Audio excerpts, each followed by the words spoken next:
Hello everyone, আজকে আমরা করতে চলেছি একটা খুবই ইম্পর্টেন্ট কনসেপ্ট। ভালো করে ভিডিওটা প্রথম থেকে শেষ অবধি দেখবো। এই ভিডিওটা দেখবে, এই ভিডিওটা যদি কেউ মিস করলে, কমপ্লিট না করলে, মাঝে ছেড়ে দিলে, একবার স্টার্ট করলে গোটাটা দেখবে, যদি মাঝে ছাড়লে এখানে এরকম কিছু কনসেপ্ট আছে যেটা মিস করে যাবে এবং পরীক্ষায় যদি সেখান থেকে কোশ্চেন আসে করতে পারবে না।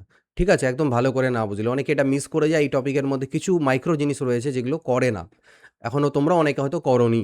তো চলো দেখে নেওয়া যাক। আমরা দেখবো আজকের আমাদের টপিক রিমাইন্ডার থিওরেম বা ভাগশেষ উপপাদ্য। নাম্বার সিস্টেমের খুবই একটা ইম্পর্টেন্ট জায়গা। দেখো, ভাগশেষ মানে কি?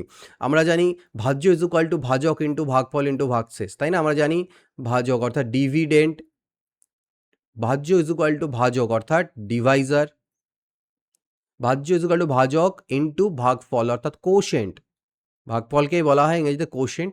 আর রিমাইন্ডার, ঠিক আছে, মানে কি রিমেইন থাকলো, অর্থাৎ ভাগশেষ কি থাকলো, ভাজ্য ইজ ইকুয়াল টু ভাজক ইন্টু ভাগফল যোগ ভাগশেষ। অর্থাৎ কোনো একটা সংখ্যাকে আমি যদি এটা দিয়ে ভাগ দিই, তাহলে মনে করো এখানে এটা থাকে, এখানে কিছু একটা আসলো আর এখানে জেড আসলো। তো এটা হচ্ছে আমার ভাজক, এটা হচ্ছে ভাগফল, এটা ভাগশেষ, তাই না? আর এটা হচ্ছে ভাজ্য যাকে ভাগ দিচ্ছি। তো এবার গল্প হচ্ছে এই যে রিমাইন্ডার যে পড়ে থাকলো, অর্থাৎ যে ভাগশেষ পড়ে থাকলো, সেটা রিলেটেডই এখানে কোশ্চেন। কি কোশ্চেন? আমরা তো নর্মালভাবে এখানে ভাগ করছি, ভাগ করে আমরা বের করছি, বাট একটা থিওরেম বা কিছু মাল্টিপল থিওরেমস আছে এর মধ্যে, যেগুলো আমরা বুঝবো। তো ইজিলি কোনো সংখ্যাকে ভাগ না করেই পুরোপুরিভাবে ভাগ না করেও বলে দিতে পারবো তার ভাগশেষ কত থাকবে। মনে করে নাও একটা সংখ্যা আছে ৩৬৩, তোমাকে একে ৫ দিয়ে ভাগ দিতে বললাম। তো নর্মাল ক্ষেত্রে তুমি এরকম ভাগ এখানে করতে যাবে, বাট আমরা একটু ভাগ করতে করতে করতে করতে যে চেইন সিস্টেমে আসছো, আমরা ভাগ করব, বাট এরকমভাবে নয়। ছোটোবেলা যেরকম এরকম সাজিয়ে সাজিয়ে করেছিলাম সেরকম নয়, একটু আলাদা সিস্টেম দিয়ে কাজ করব। ঠিক আছে, যাতে আমাদের পরীক্ষাতে একটু টাইম সেভ হতে পারে। তো সেটাই আমরা এখানে শিখি। ঠিক আছে, এবার তার আগে একটা জিনিস মাথায় রাখো, একটা পয়েন্ট মাথায় ঢুকে নাও, যে এই যে ভাগশেষ, ভাগশেষ কিন্তু সর্বদা এই যে ফল যেটা ভাগফল ভাগশেষের থেকে বড় হবে। কারণ ভাগশেষ যদি ছোট না হয় তাহলে আরেকবার ভাগ চলে যাওয়ার কথা। তো ভাগশেষ সর্বদা ভাগফলের থেকে ছোট হবে। এবার আসি কিছু ইম্পর্টেন্ট জিনিসে। দ্য বেসিক রিমাইন্ডার রুল মানে golden rule of reminder. Golden rule of reminder কি? অ্যাডিশন রুলের ক্ষেত্রে দেখো, নর্মাল আমরা তো ভাগ করছি কোনো একটা জিনিসকে। মনে করো না, তোমাকে 25কে ভাগ করতে বললাম আমি 3 দিয়ে, সাপোজ করো। তো তুমি বলবে 25কে 3 দিয়ে ভাগ দিলে 3 8 24, অর্থাৎ রিমাইন্ডার বা ভাগশেষ আমার 1 থাকছে। মনে করো না আরেকটা সংখ্যা আছে 16, 16কেও আমি 3 দিয়ে ভাগ করতে বললাম। তাহলে তুমি বললে স্যার 16কে 3 দিয়ে যদি ভাগ দিই, তাহলে আমার 3 5 15, অর্থাৎ রিমাইন্ডার 1 থাকছে। সাপোজ করো আমি বললাম তুমি 25 প্লাস 16কে ভাগ দাও 3 দিয়ে। তাহলে তোমার কাছে একটা টাস্ক হচ্ছে, তুমি বলে স্যার যোগ করে দিই দুটোকে। এক এক 25 5 30, 31, 41, 41। তো 3 দিয়ে ভাগ দিলে 3 13তে 39, দেখো 2 ভাগশেষ থাকছে। অর্থাৎ আমি এরকমভাবে বলতে পারি যে যদি আমাকে দুটো সংখ্যাকে, অর্থাৎ 25 আর 16কে যখন আমার যোগ করে 3 দিয়ে ভাগ দিতে বলল, আমি যদি যোগটা না করে আলাদা আলাদাভাবে ভাগ দিই, 25কে 3 দিয়ে আর 16কে 3 দিয়ে যদি আমি আলাদা করে ভাগ দিই, তাহলে পরে কি হবে, এই এখান থেকে যে রিমাইন্ডারগুলো আসবে, ঠিক আছে, তো সেটা সমষ্টি হয়ে যাবে। এখানকার যে রিমাইন্ডারটা কত এসেছিল আমার 1, আর এখানে রিমাইন্ডার কত 1, সেটাকে যোগ করলে 2, সেই রিমাইন্ডারটা আমার চলে আসে। তার মানে রুল বলছে যদি আমাকে a plus b by n করতে হয়, অর্থাৎ এটাকে এন দিয়ে ভাগ দিয়ে রিমাইন্ডার বের করতে হয়, তাহলে আমি a বাই এন আর বি বাই এন করে এই দুটো রিমাইন্ডারকে যোগ করে দিতে পারি, সেটাই হবে আমাদের এইটার রিমাইন্ডার বা ভাগশেষ। বোঝাতে পেরেছি? এটা হচ্ছে যোগের রুল। মাল্টিপ্লিকেশনের ক্ষেত্রে কি বলেছে? মাল্টিপ্লিকেশনের ক্ষেত্রেও একই গল্প, ওটাই যেটা আমরা বলছিলাম, যে মনে করো 16 আছে, একটা ছিল, একটা ছিল 25, সেম এক্সাম্পল নিচ্ছি, সেম তুমি 3 দিয়ে ভাগ দিচ্ছ। তো তুমি নর্মাল ক্ষেত্রে এটাকে কি করতে পারো, গুণ করতে পারো, যে স্যার 16 পাচ্ছে 80, হাতে থাকলো 8, 16 32, 48, 400/3। তো 400 দিয়ে ভাগ দিলে স্যার এটাকে 400কে যদি ভাগ দিই, তো 3 13তে মানে 3 1 কে 3 আর কি বেসিক্যালি তুমি করবে। তারপরে 10 নামাবে, 3 তিরিকে 9 করবে, 1 নামবে 10, 3 তিরিকে 9 দিয়ে লাস্টে বলছো স্যার আমার 1 ভাগশেষ থাকছে, তাই থাকছে। এবার সেম জিনিসটাকে আমি যদি এক কাজ করি, 25কে 3 দিয়ে আলাদা করে ভাগ দিই, কী করছি, 25কে 3 দিয়ে আলাদা করে ভাগ করছি এবং 16কে 3 দিয়ে আলাদা করে ভাগ করছি। এটাকে কিন্তু এরকম লেখা যায় না যে গুণ করে দিলাম, আমি বলছি যে ভাগ করছি, আলাদা করে বের করতে বললাম। যে 3 দিয়ে 25কে ভাগ করলে 3 8 24, ভাগশেষ হলো 1, আর 3 5 15, ভাগশেষ হলো 1, দুটোকে গুণ করে দাও, দেখো তোমার আবার এই সেম জিনিসই আসছে। অর্থাৎ এটাই আমাকে বলেছে, যদি আমাকে a into b by n এর রিমাইন্ডার বের করতে হয়, তাহলে আমি a কে n দিয়ে ভাগ করে যে রিমাইন্ডার আসবে, রিমাইন্ডারটা যেটা আসবে আর বিকে এন দিয়ে ভাগ করলে যে রিমাইন্ডার আসবে তাদের যদি গুণ করে দিই তাহলে যেটা আসবে সেটাই আমাদের অ্যাকচুয়াল রিমাইন্ডার হবে। বোঝাতে পারলাম? সো দিস ইজ এক্সাম্পল, মাথায় সেট করো, কারণ এটা আমাদের কাজে লাগবে আগে। এবার আমরা আসবো একটা খুব বেহতরিন জিনিসে, যেটাকে বলা হয়ে থাকে কি, যেটাকে বলা হয়ে থাকে রিমাইন্ডার, নেগেটিভ রিমাইন্ডার কনসেপ্ট, যেটাকে কি বলে নেগেটিভ রিমাইন্ডার। এতদিন ছোটোবেলা অবধি আমরা ভাগফল মানে জানতাম, ভাগশেষ মানে জানতাম স্যার আমি 25কে 3 দিয়ে ভাগ দিচ্ছি, 3 8 24, যেটা এক্সট্রা পড়ে থাকছে শেষ। আমাদেরকে বলা হতো স্যার কত অবধি যাবে, 3 নামতা পড়ো, 3 8 24, 3 9 27, 3 9 যেই 27 পড়লাম বেশি হয়ে যাচ্ছে, বেশি যাওয়া যাবে না, কম হতে হবে। এইটাই আমরা ছোটোবেলায় শিখেছি, কারণ তখন আমাদেরকে পজিটিভ রিমাইন্ডার শেখানো হয়েছিল, নেগেটিভ নয়। নেগেটিভ রিমাইন্ডারও আমরা করতে পারি, কি করতে পারি দেখো, 25 আছে, 3 দিয়ে ভাগ দিলে 3 9 27 লিখে দিলে, বিয়োগ করলে আমরা তো মাইনাসের কনসেপ্ট জানি যে 25 থেকে 27 বাদ দিলে স্যার -2 ভাগশেষ, অর্থাৎ ভাগশেষ এলো কিন্তু সেটা হচ্ছে -2। ঠিক আছে? তো ছোটোবেলায় যখন প্রথমে ভাগ শেখানো হয় তখন তো এই নেগেটিভ সংখ্যার ধারণা থাকে না, তো সেই কারণে এইভাবে করে শেখানো হয়। বাট আমরা এখন বুঝতে পারছি নেগেটিভও আমরা যেতে পারি। তো বলে স্যার নেগেটিভ রিমাইন্ডার করে লাভটা কি? লাভ আছে, দেখতে পাবে আগে যখন আমরা করব। ঠিক আছে? Mathematically reminders are always positive. Mathematically এটা রিমাইন্ডার মানে ভাগশেষ থাকছে, কত শেষ থাকছে সেটা পজিটিভ। কিন্তু ক্যালকুলেশনের জন্য, টাইম সেভ করার জন্য আমরা এই নেগেটিভ রিমাইন্ডারের কনসেপ্টটাকে ইউজ করি।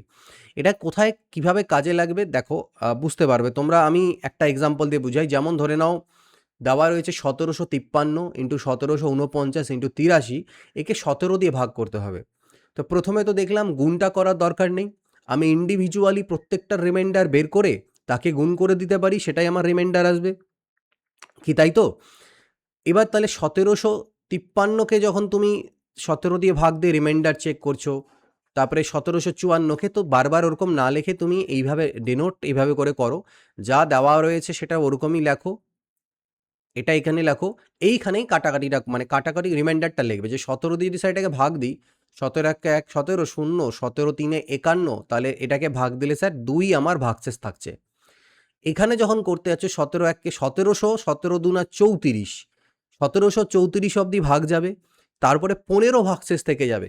তো তুমি 15 এখানে লিখলে ভাগশেষ, ঠিক আছে? 17 দিয়ে করলে 17 4 স্যার হয় 68, 68 83 থেকে বাদ দিলে, কারণ 17 5 85 হয়ে যায়, তো 15 ভাগ থাকবে, ঠিক না? কত ভাগ থাকবে? 15, 17 4 68, হ্যাঁ 15, 15 থাকলো। এবার তুমি বলবে স্যার তাহলে কি এগুলোকে যদি গুণ করে এবার দিই সেটাই আমার রিমাইন্ডার? না, এর আগে আমি বলেছিলাম, বাট আমি একটু হাফ বলেছিলাম, আরেকটা জিনিস বলিনি, সেটা কি?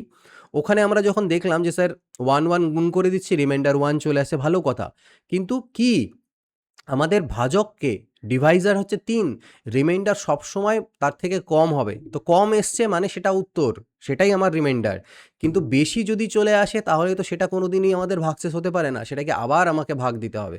তাহলে আমি এখানে কাজ করতে পারি 15 15 225, 225 ইন্টু 2 মানে হচ্ছে 450। তো 450 যখন এলো এটাকে আমি আবার ভাগ দেবো 17 দিয়ে। তাহলে বললো 17 দিয়ে করলে স্যার 17 2 34, 450কে যদি ভাগ দাও 17 দিয়ে, তো 17 2 34, এখানে 11 110, আর 17 6 হয়ে যায় 102। তাহলে 8 ভাগশেষ থাকছে, অর্থাৎ এটাকে যখন এটাকে ভাগ করবে তোমার 8 ভাগশেষ থাকবে। কাটাকাটি করবে না, এটা কাটাকাটি নয়, দ্যাট ইজ রিমাইন্ডার হচ্ছে 8।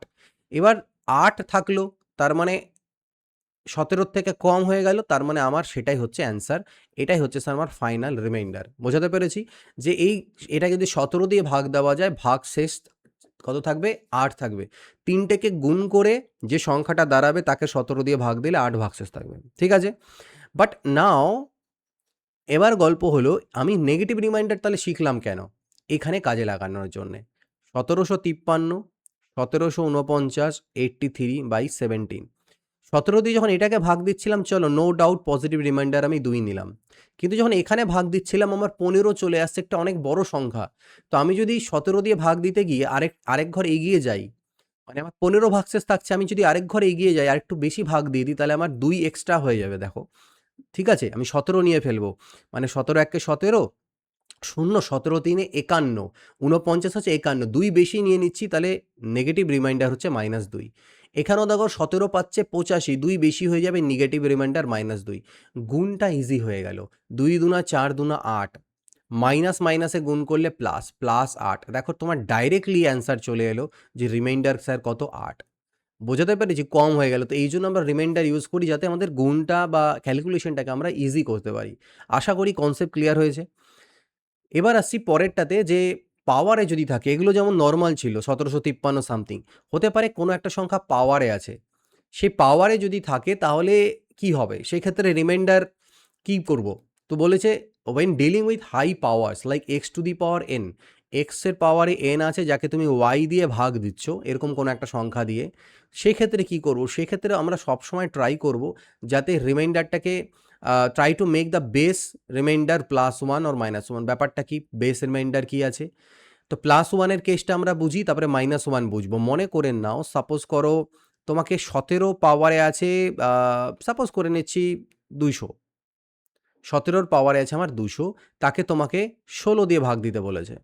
আচ্ছা ২০০ না, আমি নরমালি মনে করে নাও বললাম ১৬ আছে, ১৭ র পাওয়ারে ২০ আছে। আর তাকে তোমাকে ১৬ দিয়ে ভাগ দিতে বলল। এবার কি করবে? দেখো এটা মানে কি বেসিক্যালি? এটা মানে হচ্ছে ১৭ ইন্টু ১৭ ইন্টু কতবার গুণ করা আছে? ২০ টাইমস। পাওয়ার মানে আর কিছুই না, গুণ করা আছে। এবার ১৬ দিয়ে যখন তুমি প্রত্যেকবার প্রত্যেককে ইন্ডিভিজুয়ালি, আমরা জানি এই গুণফলটার ভাগশেষ সেটাই হবে, প্রত্যেকটাকে আলাদা করে দিলে যে ভাগশেষগুলো আছে তাদেরকে গুণ করে দিলে। তার মানে ১৬ দিয়ে ১৭কে ভাগ দিলে 1 ভাগশেষ, 1 ভাগশেষ, এবং প্রত্যেকটার থেকে 1 ভাগশেষ আসবে। সেগুলোকে গুণ করব। তাহলে এরকম না ভেঙে আমি এটাকে বলতে পারি যে ১৭কে যদি ১৬ দিয়ে ভাগ দিয়ে আমার 1 ভাগশেষ আছে, এরকম ২০টা ১ আছে, তাদেরকে গুণ করতে হবে। তার মানে ১ এর পাওয়ারে ২০ তো আমার ১ হয়ে গেল। তার মানে আমার স্যার ভাগশেষ যেটা রিমাইন্ডার সেটা আমার ১ হয়ে গেল। অর্থাৎ আমরা এই ধরনের কোয়েশ্চেন থাকে যদি, যেখানে আমি দেখতে পাচ্ছি উপরেরটাকে নিচেরটাতে ভাগ দিলে ১ ভাগশেষ থাকছে, তাহলে আল্টিমেটলি গোটাটার থেকে আমার কিন্তু একই ভাগশেষ থাকবে। নেক্সট আমরা মাইনাসের ব্যাপারটা বুঝি, যে মাইনাসের কেসটা কি? মাইনাসের কেসটা হচ্ছে একটু আলাদা। মনে করে নাও সেম জিনিসটা একটু উল্টে দিলাম আমি, ১৬কে ১৭ দিয়ে ভাগ দেওয়া হচ্ছে। পাওয়ারে এখানেও মনে করে নাও আছে, যাই আছে একটা ২৫ই আছে। তো একই গল্প এটাও। ১৬ ইন্টু ১৬ ইন্টু ২৫ টাইমস। এবার এটাকে ১৭ দিয়ে ভাগ দেওয়া মানে কি? প্রত্যেক ক্ষেত্রে আমি নেগেটিভ রিমাইন্ডার নিয়ে কাজ করছি। নাহলে পজিটিভ নিলে তো ১৬ ১৬ই থেকে যাবে, লাভটা কি হবে? তাই না? তো নেগেটিভ রিমাইন্ডার যখন নিলাম, বললাম স্যার তাহলে -1 হচ্ছে আমার রিমাইন্ডার, আর ২৫ বার আছে, তো ২৫টা -1 গুণ হবে। এবার আমি দেখব এই গুণটা করার পরে সেটা ১৭ থেকে যদি বড় হয়ে যায়, তাহলে আবার ভাগ দিতে হবে, আর যদি ১৭ থেকে ছোট থাকে তাহলে সেটাই উত্তর। চলো ভালো কথা। এবার তোমার সামনে একটা সিচুয়েশন চলে এলো যে -1 এর পাওয়ারে ২৫ করলে হয় কি? প্লাসে আসবে না মাইনাসে আসবে? তার জন্য পাওয়ার রুল মনে রাখবে। যদি পাওয়ারে আমার জোড় সংখ্যা থাকে, মাইনাসকে ২ বার গুণ করলে প্লাস হয়, ৩ বারে আবার মাইনাস, ৪ বারে আবার প্লাস হয়ে যায়। তো যদি পাওয়ারে জোড় সংখ্যক থাকে তাহলে 1 হয়ে যাবে। মানে -1 এর পাওয়ারে জোড় থাকলে 1 হয়, -1 এর পাওয়ারে বিজোড় থাকলে -1 আসবে। তো এটা আমার -1 আসলো। তো এবার তুমি বলবে স্যার -1 এলো, তাহলে এটাই কি আমার রিমাইন্ডার? না, রিমাইন্ডার তো আমরা নেগেটিভে আনবো না, রিমাইন্ডার তো পজিটিভই হবে। নেগেটিভটা আমরা আমাদের সুবিধার্থে ইউজ করছি। তো যখনই পাওয়ারে মাইনাস চলে আসবে এরকম, ঠিক আছে, ১৭ থেকে ছোট আসবে কিন্তু মাইনাসও আসবে। ১৭ থেকে বড় মাইনাস আসলে আবার ভাগ দেব। উপরের সংখ্যাটা ১৭ বড় থাকলে আমি ভাগ দেবই, নিচেরটার থেকে বড় থাকলে ভাগ দিতে থাকবো যতক্ষণ না নিচেরটা ছোট হয়। যদি পজিটিভে আসে সেটাই উত্তর, আর যদি নেগেটিভে আসে তাহলে তোমাদের যে কাজ করতে হবে সেটা হচ্ছে ওই 1টাকে মাইনাস করে দিতে হবে, সেটা হয়ে যাবে তোমার রিমাইন্ডার। অর্থাৎ এইটাকে যদি তুমি ভাগ দাও ১৭ দিয়ে, আল্টিমেটলি তোমার ১৬ রিমাইন্ডার থাকবে। ঠিক আছে? বোঝাতে পেরেছি? এই যে কনসেপ্টটা বললাম সেটা আমরা পরে গিয়ে একটা ফর্মুলাও দেখতে পাবো। আমি ডাইরেক্ট এই যে এই পার্টিকুলার ১৬/১৭ কেস, সেটা কি জিনিস? সেটা একটা থিওরেম আছে, সেটা দিয়ে করতে পারবে। বাট নরমালি এটা তুমি যেকোনো ক্ষেত্রে যেখানেই তুমি ভাগ করে এরকম বানাতে পারছো সেটা করতে পারবে। বোঝাতে পেরেছি? এবার কিছু, কিছু কোয়েশ্চেনস এর ক্ষেত্রে এরকম নাও থাকতে পারে এক্সাক্টলি, ঠিক আছে? সেগুলো আমরা দেখছি, বাট পরে আসছি। দেখো প্রিয়াংশ কি করেছে? ডিভাইড করেছে ৬৭ র পাওয়ারে ৬৭ প্লাস ৬৭ তাকে ৬৮ দিয়ে, বলছে রিমাইন্ডার কত পাবে? তো যখন তুমি, আমরা জানি প্লাস থাকলে আলাদা, আলাদা চেক করতে পারি। তো ৬৭ র পাওয়ারে ৬৭ কে যখন তুমি ৬৮ দিয়ে ভাগ দেবে, ৬৭ কে ৬৮ দিয়ে ভাগ দেবে, তোমার -1 রিমাইন্ডার নাও, পাওয়ারে 67 লাখ রাখো। আর যখন এই ৬৭ কে ভাগ দেবে ৬৮ দিয়ে, আবার তোমার -1 রিমাইন্ডার নাও। এবার গল্পটা কি দাঁড়ালো? মাইনাসের পাওয়ারে স্যার বিজোড় সংখ্যা, তাহলে এখান থেকে -1, এখানেও একটা -1 আছে। তার মানে তোমার বেসিক্যালি -2/৬৮ পেলে, তার মানে বলবে স্যার রিমাইন্ডারটা হচ্ছে ৬৮ থেকে ২ বাদ, অর্থাৎ ৬৬। As simple as that. Okay? কি আছে 3 এর পাওয়ারে আছে 21, তাকে ভাগ দিতে হবে 5 দিয়ে। এটাই বলছিলাম। এর আগেরটা যেমন আমি উপরে 16 নিচে 17 নিয়েছিলাম তো হয়ে যাচ্ছিল। 1 এর ডিফারেন্স ছিল। কিন্তু এখানে তো 1 এর ডিফারেন্স নেই। 3 আছে 5, তাহলে কি করব? ইন দ্যাট কেস তখন একটু বুদ্ধি খাটাতে হবে। 3 কে ভেঙে চুরে এমন একটা 3 এর পাওয়ারটাকে অ্যাডজাস্ট করে এমন একটা কিছু বানাবো যাকে 5 দিয়ে ভাগ দিলে 1 ভাগশেষ থাকে। সেটা কত হতে পারে? দেখো 5, 5, 5, 5, 5, 5, 5, 5 এ 25, 125 এরকম কিছু একটা আসছে। তো 3 এর পাওয়ারে আমি যদি এরকম কাজ করি, দেখো জাস্ট খালি দেখো আর বোঝো আগে। আমি সূচক যদি করে থাকো তাহলে এটা ইজিলি পারবে। 20 4 এ 80 আর 1 এ 81, সরি 20 না, 4 5 এ 20, 5 হবে এখানটায়। 1 মিনিট। এটা 81 থাকলে হতো এটা। 3 এর পাওয়ারে 4, তার পাওয়ারে নিলাম 5 ইন্টু 3 এর পাওয়ারে 1। মানে বেসিক্যালি আমি নিলাম 3 এর পাওয়ারে 20 আর 3 এর পাওয়ারে 1 আলাদা করে দিলাম। এটা মানেই কিন্তু 3 এর পাওয়ারে 21। সূচকের নিয়ম অনুযায়ী পাওয়ারগুলো অ্যাড হয়ে যায়। এবার আমি এটা পেয়ে গেলাম স্যার 81, 3 এর পাওয়ারে 4 মানে 81 হয়। 81 র পাওয়ারে 5 আর 3 এর পাওয়ারে 1 মানে শুধু 3। এবার দেখো দুটো গুণের আকারে ভেঙে দিতে পারলাম। এবার যখন তুমি 81 কে 5 দিয়ে ভাগ দিবে, 5 16 তে 80 হয়। 1 ভাগশেষ থাকে। পাওয়ারে 5 আছে তাহলে 5 লিখে দিলাম। 3 কে 5 দিয়ে ভাগ দিলে তো 3 ই ভাগশেষ থাকবে, রেখে দিচ্ছি অ্যাট ইজ ইট ইজ। 1 এর পাওয়ারে 5 মানে 1, 1 ইন্টু 3 অর্থাৎ 3/5। তাহলে আমি রিমাইন্ডার পেয়ে গেলাম স্যার 3। পাওয়ারে 5 এর কম সংখ্যা চলে এসছে। তো যদি এরকম থাকে আমরা এইভাবে করে কোনো না কোনো বুদ্ধি খাটিয়ে, এটা প্র্যাকটিস করতে করতে কোশ্চেন হবে, প্রচুর রকম প্র্যাকটিস করলে আমরা এইভাবে বুদ্ধি খাটিয়ে অ্যান্সার বের করি। আচ্ছা, এবার আসছে আমাদের একটা ইম্পর্টেন্ট থিওরেম। আমাদের নরমাল রিমাইন্ডার থিওরেমের কনসেপ্ট আমি বুঝিয়ে দিয়েছি। এবার আসছে ফার্মাটস লিটিল থিওরেম। কি বলছে? এটা মনে রাখবে, ফার্মাটের উপপাদ্য, ফার্মাটস লিটিল থিওরেম। কি বলেছে সেটা ভালো করে বোঝো। হোয়েন থিওরেমটা প্রমাণে আমি যাব না, আমি থিওরেমটা বলবো খালি, কারণ থিওরেম প্রমাণ করে অত মাথায় ঢুকিয়ে এখানটা লাভ নেই। When dividing by a prime number and dealing with high powers, আমরা যে এতক্ষণ ভাগ করছিলাম, আমি যে ভাগগুলো দেখালাম তোমাদেরকে, যে পাওয়ারকে ভাগ করছো কিন্তু নিচের যেটাতে ভাগ দিচ্ছ সেটা প্রাইম নাম্বার। মনে আছে? আমি 16র পাওয়ারে মনে করো না 25, তাকে তুমি 17 দিয়ে ভাগ দিচ্ছ। 17 কি ছিল? মৌলিক সংখ্যা। তো পাওয়ার এখানে যাই থাকুক না কেন, যেটাই থাকুক না কেন, যদি মানে যাই এটাকে আমি যদি 17 দিয়ে মানে একটা প্রাইম নাম্বার দিয়ে ভাগ দিচ্ছি, কি হতে পারে? ইন দ্যাট কেসে একটা থিওরেম দিয়েছেন ফার্ম্যাটস।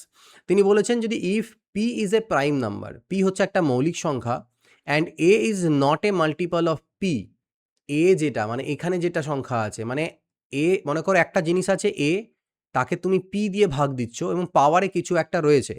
এই এ যদি পি এর মাল্টিপল না হয়, মাল্টিপল যদি মানে গুণিতক, গুণিতক হলে তো এমনি কাটাকাটি চলে যাবে, এমনি ভাগ চলে যাবে, তাই না? গুণিতক হলে তো ভাগই চলে যাবে। তো সেটা প্রবলেম নেই। যদি গুণিতক না হয় তাহলে, এবং এর পাওয়ারটা যদি আমি p-1 এ থাকে, পাওয়ারে কি থাকে?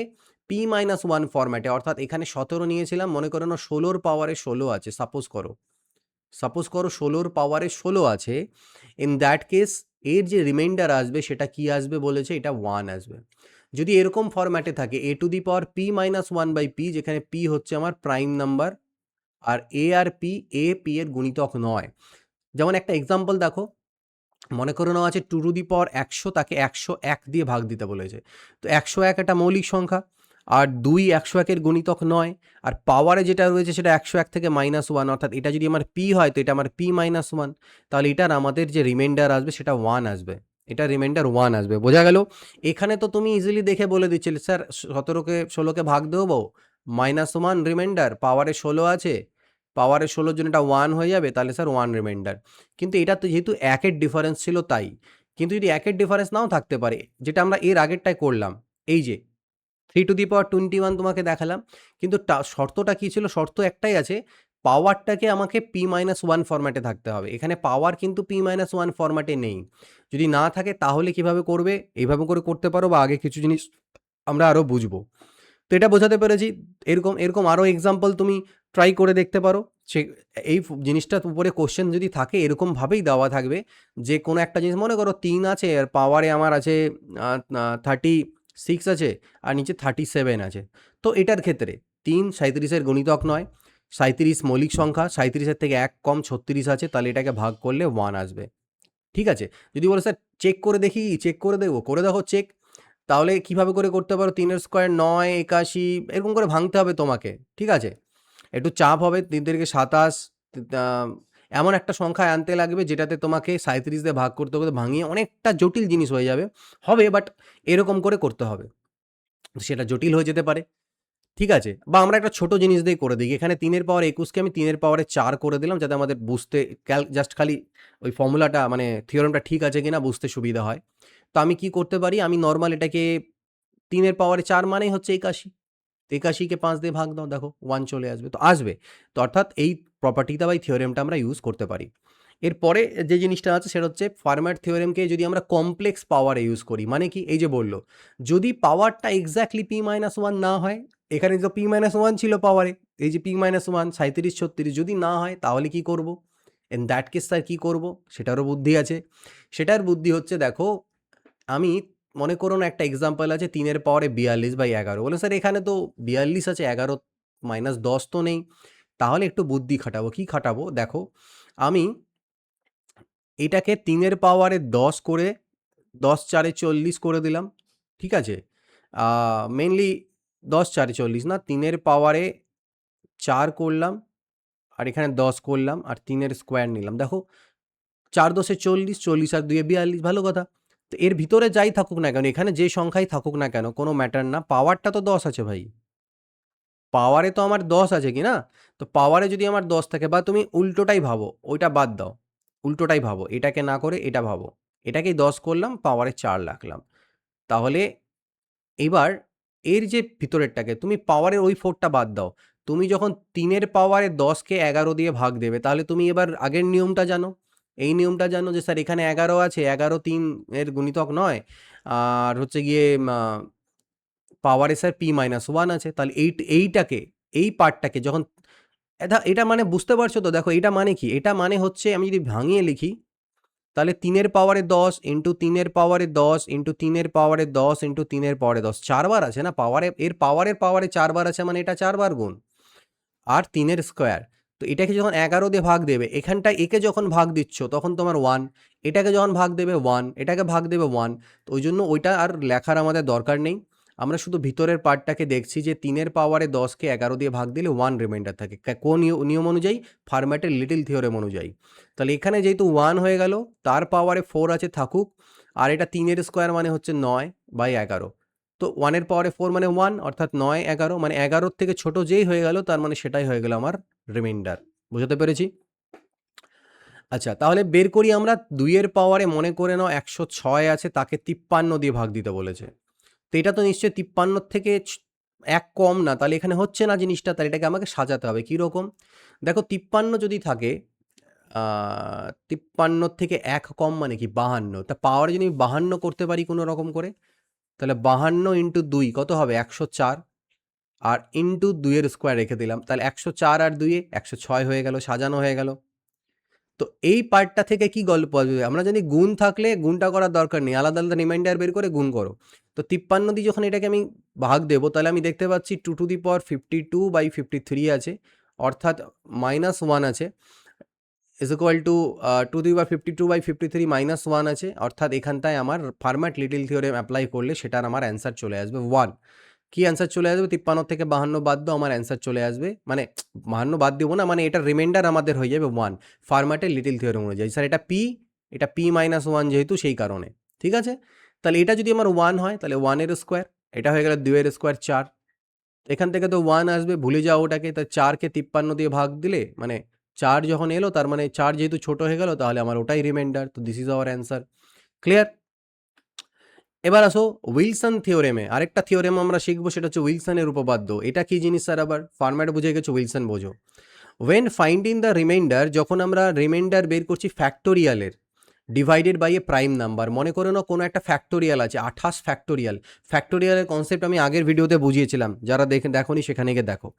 যদি 28 ফ্যাক্টোরিয়াল, মেনলি 28 ফ্যাক্টোরিয়াল মানে কি? 28 ইন্টু 27 ইন্টু 26 ইন্টু 25 করতে করতে 1 অব্দি গুণ, ঠিক? তো সেরকম একটা সংখ্যাকে যদি আমি একটা প্রাইম নাম্বার দিয়ে ভাগ দিই, পি দিয়ে, মানে আমি p-1 ফ্যাক্টোরিয়ালকে যদি আমি p দিয়ে ভাগ দিই, তাহলে আমার রিমাইন্ডার কত আসবে? রিমাইন্ডার বলছে ওরা p-1 আসবে। রিমাইন্ডার কি আসবে? p-1 হচ্ছে আমার রিমাইন্ডার। অর্থাৎ 28 ফ্যাক্টোরিয়ালকে যদি আমি 29 দিয়ে ভাগ দিই, তাহলে আমার রিমাইন্ডার আসবে 28।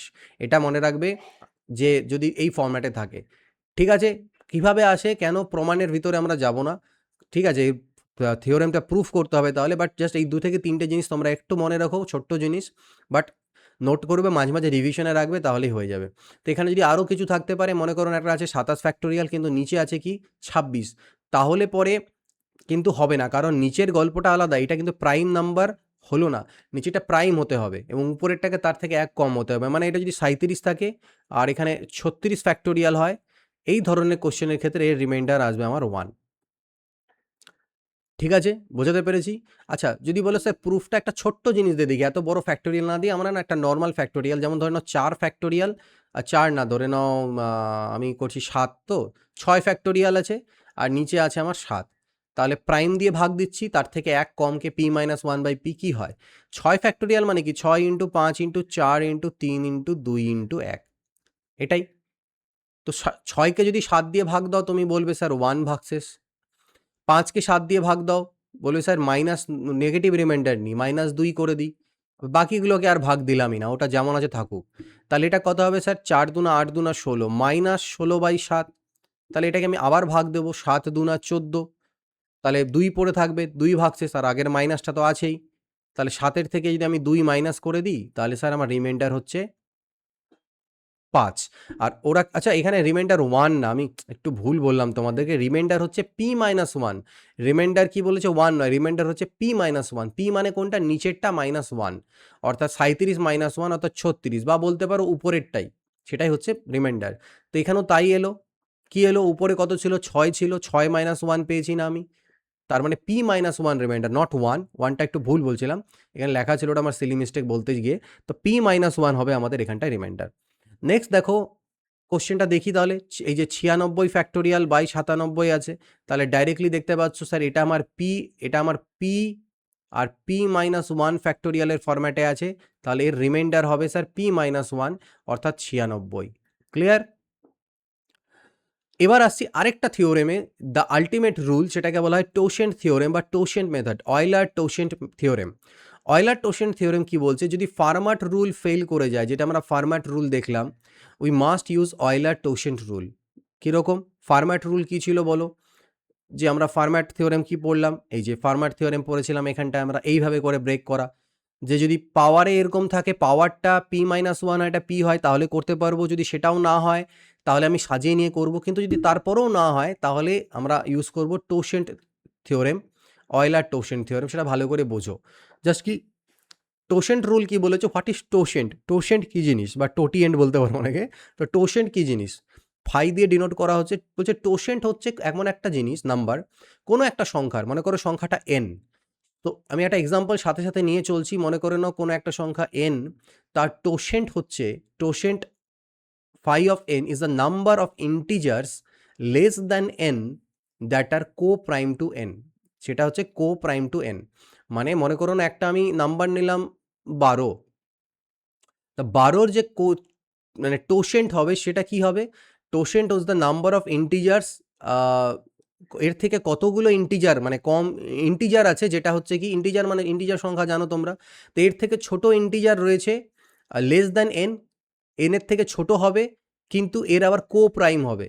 তো যেমন হতে পারে কো প্রাইম মানে কি, যাদের মধ্যে কোনো থাকে না, 11 হতে পারে, 10 নেব না, কারণ 10 আর এটার মধ্যে হয়ে যাবে, 9ও হবে না, 8ও হবে না, 7 হতে পারে, 6 হবে না, 5 হতে পারে, আর এরকম টাইপের জিনিসপত্র আর কি। ঠিক আছে? এর থেকে ছোট সংখ্যা কিন্তু এর কো প্রাইম হতে হবে, পরস্পর মৌলিক। সেটা বের করে কিভাবে? নর্মালভাবে চেক করবো না, জাস্ট এই প্রসেসটা মনে রাখো। মনে করো এনকে তুমি সাজাতে পেরেছিলে এ টু দি পাওয়ার এটা আকারে, তো আমি একটা সংখ্যা নিয়ে চলেছি, মনে করে নাও তোমার কাছে আছে 30।